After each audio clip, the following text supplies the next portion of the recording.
Good afternoon, everyone. Thank you for being out here this afternoon. Maria and I came out this afternoon. We took a helicopter tour of the site. We then transferred over to the Families Assistance Center, where we met with just a whole host of folks in a church, gathered supporters of the families and actually family members themselves who lost loved ones in this tragedy. We spoke with them and expressed our deep sorrow and the support that this community has. And let me just say, it was quite moving to be there with those families. Most importantly, to be there with the people in the community that are surrounding those families. There's counseling support for them, there's church support, there's community support. It's kind of what Tennesseans do. They surround themselves in the greatest of times of challenge.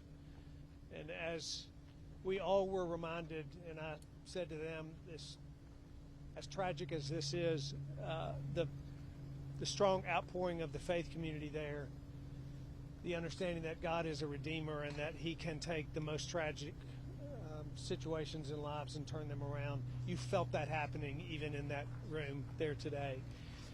We then went to the Joint Center where all of the first responders, all the agencies that are on the ground today, and as you know, they're led by ATF, but TBI, the local sheriff's office, and by the way, ATF and TBI and the sheriff are here with me today for any questions that we might have for them. The Highway Patrol, the State Medical's office, 2 county sheriff's departments. There are agencies from across the country. I was reached out to on the day of the incident from the federal government, cabinet position levels, multiple governors across the country that reached out to me. So the nation has seen this tragedy, and they've been incredibly responsive. And what's all the way down to the local community, the response has been tremendous. It's an active situation, obviously very new. There's a lot of questions that have been yet unanswered, but the folks are here that can do that work, and that work will happen, will last for months in an effort to get the answers that people need for closure, for understanding, and just to make sure that there's a full awareness of what's taking place on this tragic spot in this beautiful community that is so hard to watch. Happy to take questions. Governor, during your tour, what was most striking to you? Well, in the helicopter tour, obviously the fact that where there was a full functioning facility, there's virtually nothing.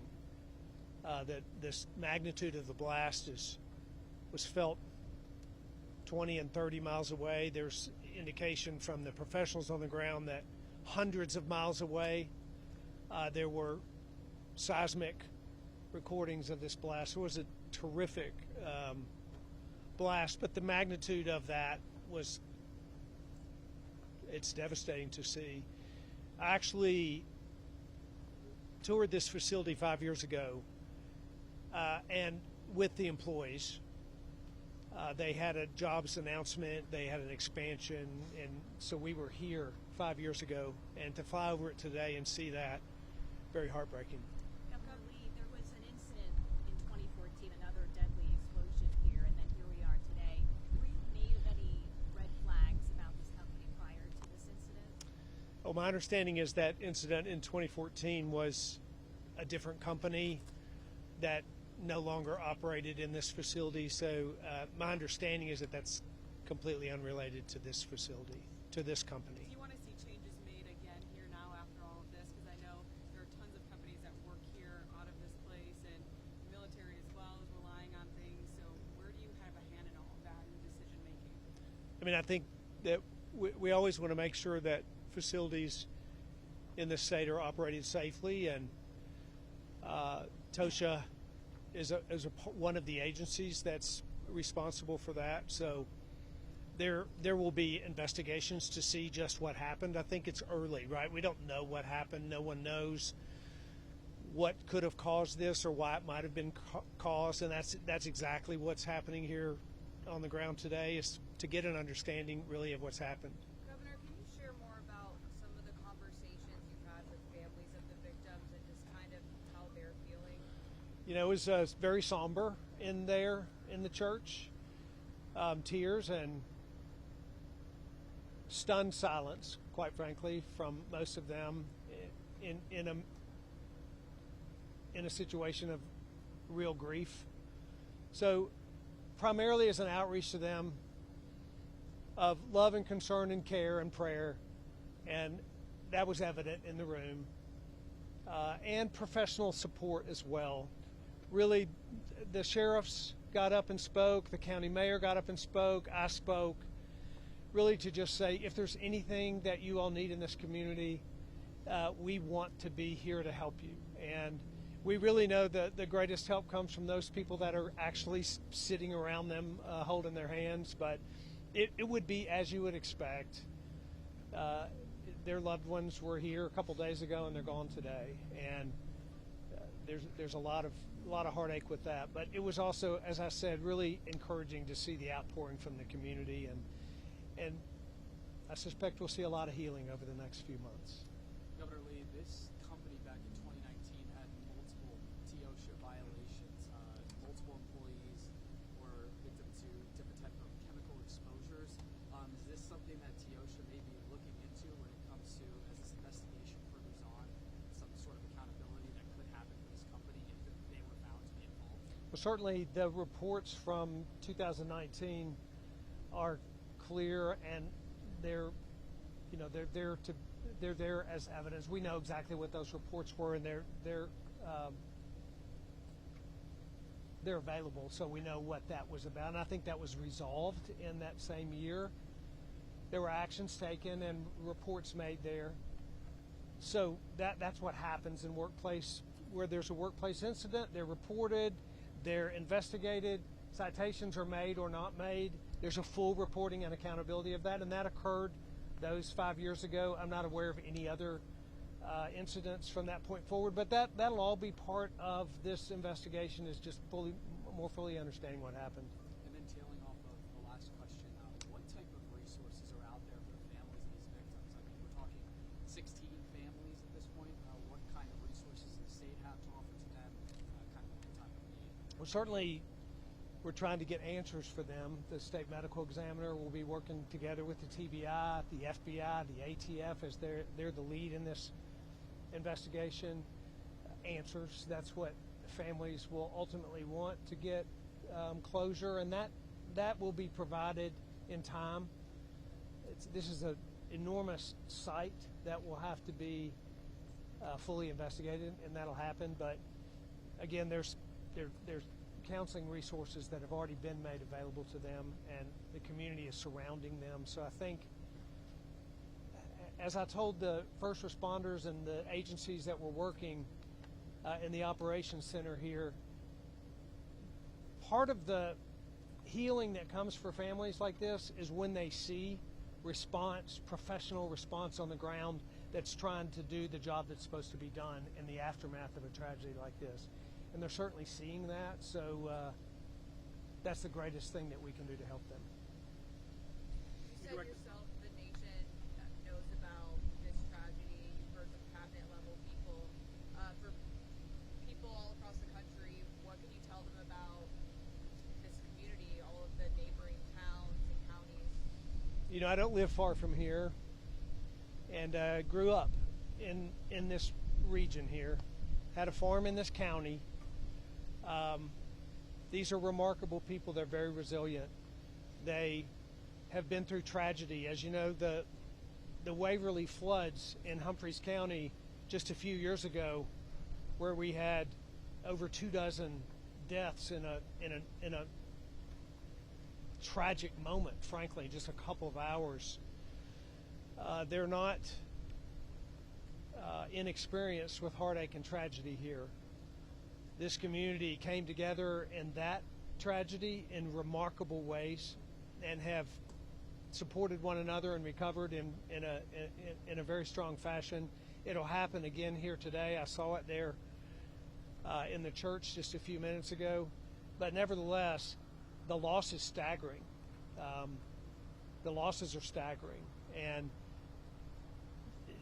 quite frankly, to know that the world knows and to know that the nation is focused is a part of that sense of, someone sees me and someone knows that this has happened to me. I think that's important. It doesn't solve the problem for them. It doesn't bring their loved one back. But to be heard and to be seen is a part of the healing process for every family.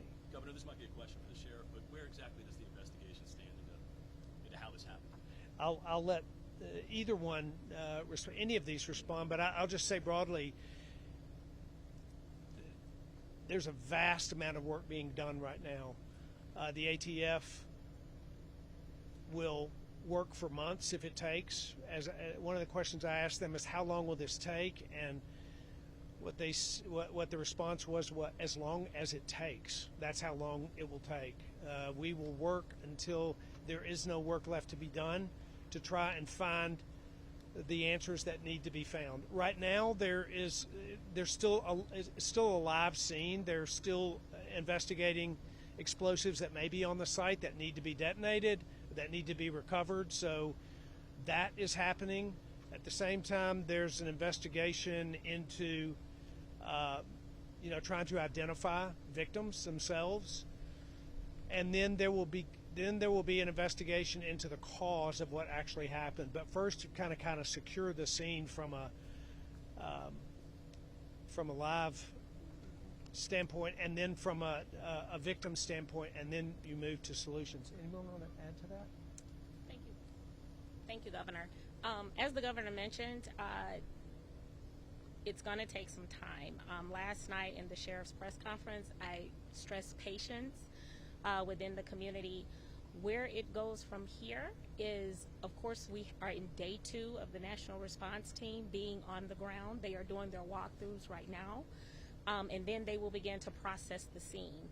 Once they have left, whether it's weeks or months, we do have more work to do on the back end, which is the laboratory work, the origin and cause reports.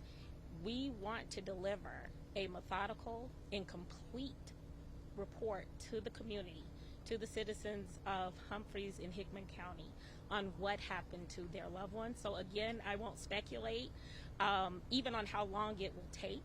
I'm going to echo the governor. It will take as long as it takes for us to get the answers that this community deserves. So right now, we're still clearing out hazardous materials. Right now, we are doing day 2 of processing the scene. Yes. And what type of explosive devices were present during the explosion? I won't speak to that at this moment because, again, I do not want to give out information that has not been verified. As I said last night, any information that we give to the community, which includes the nation, Governor, we want to be 100% spot on. So I will not speculate to that. When do you think that we can get a little bit closer? When I say that, I mean even with a long-distance camera, even with some type of drone, we don't physically have to be there, but just to be able to show people what that looks like. And I'm not trying to be disrespectful to the fact that there are, different things that people are going to see there that are not what people should be looking at, especially the family members. I just want an idea of when we can actually visualize this. I will say it will be provided to you at a time that is sufficient. ATF has fabulous public information officers that are working with the sheriff's offices, that are working with even the Tennessee Bureau of Investigation. So that information will be given to the public when it can be. Yes. Governor, We're in the middle of a government shutdown right now. What is the impact of that on these federal workers who are there? Are there furloughed agents working the scene right now? What are the other possible impacts of the fact that the government's not funded and you're out there? What we have are dedicated special agents, chemists, intelligence research specialists, public servants participating in this. Just because we are impacting a government shutdown, that does not release any of these dedicated professionals from showing up and again providing answers to this community on what happened to their loved ones. Are they getting paid while they're doing that work? Again, we are dedicated to working out there, and we will be there. Again, government shutdown irrelevant. We know that there were some victims who were at the hospitals and they got treated and released. They had minor injuries. How important are these individuals when it comes to finding out what exactly led to this situation? Are they an important part of this investigation for you guys? Everything is important. Those are leads that they provide to us, and Sheriff, I think you can speak to that as well. All information that we can receive is extremely important because it paints the full picture of what happened out there. No one that is standing here right now was there when it happened. So any information that we can receive, whether it's from witness interviews or evidence that we collect, I know the sheriff had mentioned people who were calling in things that may have debris on their properties. All of that is important. And Are there any lingering public health concerns related to chemicals that were involved in the explosion, or any additional precautions the broader community should be taking at this moment? That is one of the part of the investigation that is minute by minute. They're constantly doing evaluations of the site, and I give you my word that at the moment that we feel that there's any kind of danger to our immediately surrounding area or anywhere else, we're going to push that out, and we're going to get you notified so you can help us get that word out as well. As far as the investigation, I never want to put words in ATF's mouth, but again, it's them being on a government shutdown. I can tell you from the folks that I've talked to, it don't matter. I really think that they would be here on their own time if they had to be, because of who we're working for and why we're working and why we're here. I honestly can say that. I've talked to a lot of those folks. I've talked to these guys. They are giving every ounce of the energy that they can. The job that they are doing is very, very, very physically demanding because of the equipment, the gear that they're wearing. And it's right now, we're like I said yesterday, we're at a snail's pace. And as long as we're going to do that, we're doing that slow, methodical clearing of this. I can assure you, the governor, Director Rouse, ATF, we've got the assets, whatever assets that we feel that we come across, whether it's for our people, whether it's for the investigation, they're allowing that to happen. And they're going to allow that to continue to happen because of who we're working for. And that's our communities and these victims. And I can't say enough about all of the outflow from our communities. My phone is blown up from water, from food. And I really appreciate y'all putting that kind of thing out there. You had said something earlier about a timeline. I can tell you at a local timeline, I'm working on 2 weeks. I'm already starting to prepare things for 2 weeks from now. And the reason I wanted to tell you that and address that is because that's how slow and methodical, and these guys are giving their very best and utmost effort to do and find some of the answers to some of the questions that we have. So I can assure you that that's going to be a timely thing. Yes, ma'am. Sheriff, you mentioned Can I ask a favor? When I ask y'all or look at you, ask a question, could y'all tell me your name, please? Sheriff Kathy Park with NBC. You talked about how unstable the grounds are right now. Can you talk to us about the techniques, the technology perhaps that's being used? Are individuals actually going there, or is it robots or drones? May I defer that to ATL, sir?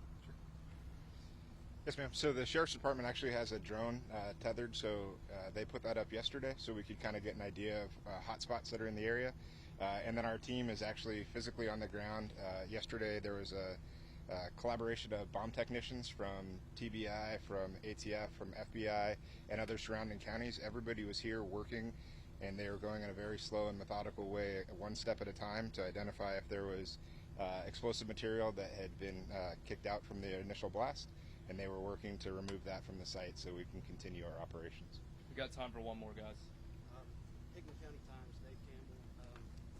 Just have a question about, is there any, I know names still might be withheld for a little bit, but is there any kind of sense of how we can understand, how many from each county and which counties they're from are impacted? I've started a GoFundMe, and I'd like to know how to get that to If you may, possible sources. if you may, would you mind reaching out to Sheriff Kraft and that? Not that we're trying to hide anything. It's the fact that I want to carry that back to the command post and be able to get that information, and us collectively as a group, because of the investigation. I want to make sure that we're not doing anything and that we're all together on that before I speak to that. One thing that I would like to say real quick, forgive me, I'd like to let Director Roush explain something that is very intriguing, and not intriguing, but very intertwined in this investigation. Yeah, David Roush, Director, Tennessee Bureau of Investigation. So we are currently, and as a matter of fact, just started the second set of the process of identifying remains. And so the first part was getting standards from family members, and so that we'll be able to do some comparisons with DNA.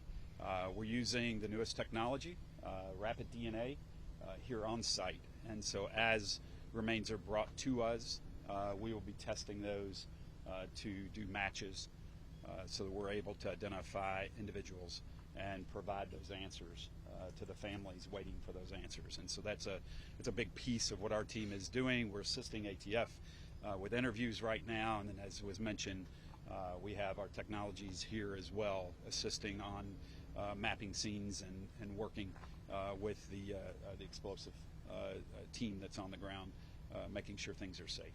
But Director, we are confident in that 16 number? We are confident in the 16 number. All right, guys, yes. that's all we're going to have time for. Thank you. Thank you.